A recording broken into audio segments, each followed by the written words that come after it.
planning is very necessary for a woman because it does not only prevent you from an unwanted pregnancy, but it also helps you in spacing out your children in a way that your reproductive organ takes time to go back to its normal function without any fear of danger. But all I know about family planning is an issue where you may take a lot of precaution on the number of children that you need to give birth to. And in all cases, it is an issue that is being decided by both parties. I must say family planning, now any way where you feel control how for born or the number of picking the way you want for control birth. My talk and so in short. Family planning is good, so we can, it helps us to know the number of children that we can give birth to. Like in our society today, we don't have enough money to take care of many children. So if we can use the family planning, it will help us to at least give birth to 3 or 4 children that we can be able to take care of. What I know about family planning is the aspect in which a counselor or you're going for to know how they can tell you the more children you're going for based on your standard of living.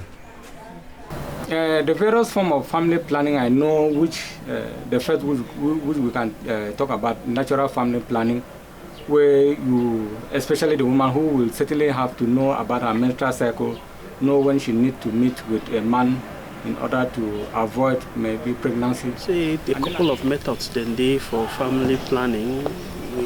Some people then they do use condoms for family planning.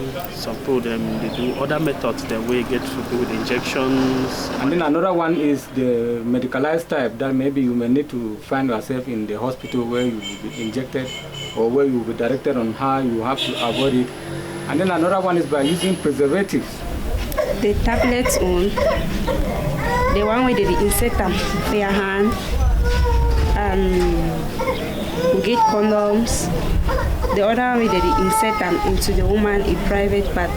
Yeah, protecting myself against sexually transmissible infections is a very good pertinent question you have just asked, because looking at the society in which we are, it's a very good thing because not only a sexually transmitted infection, we use it also for family planning. Okay, method for preventing sexually transmittable diseases would you get like the use of contraceptives like condoms? I protect myself against sexual disease by condom and then abstinence.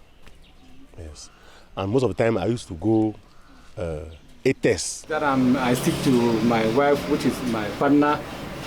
And then the second is that if I want to maybe go wayward, like some people may want to put it, then I will use a condom in order to avoid being contracted. I think abstinence is the best, and you can still use the condom if you want to sex. I know that one prevent sick, they always use condom.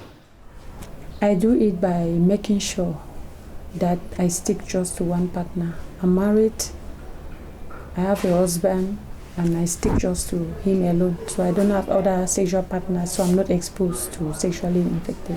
Well, we just maybe we educate people them on how to prevent unwanted pregnancies. My first 3 children are all girls, and some of them are getting almost to 16, 17 years.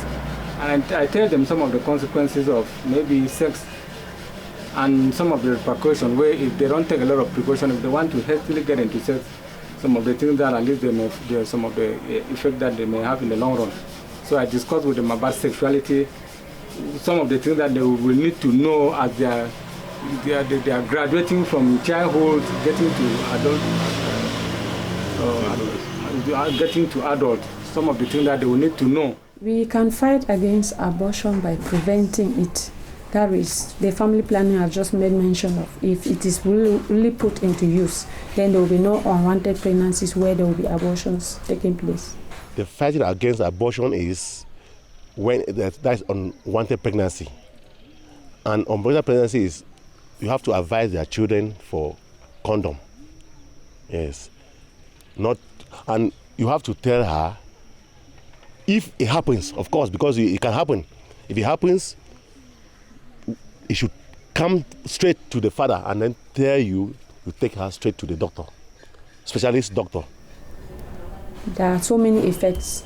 When you commit an abortion, the uterus can be infected, and some of them should know the after effect.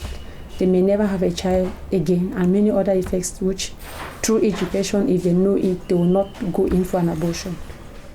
Early pregnancy, and from there you can drop out from school, and that's me, your life may be, I remember at that point, you may not further education, but your boy keeps on going in life, while you are still behind.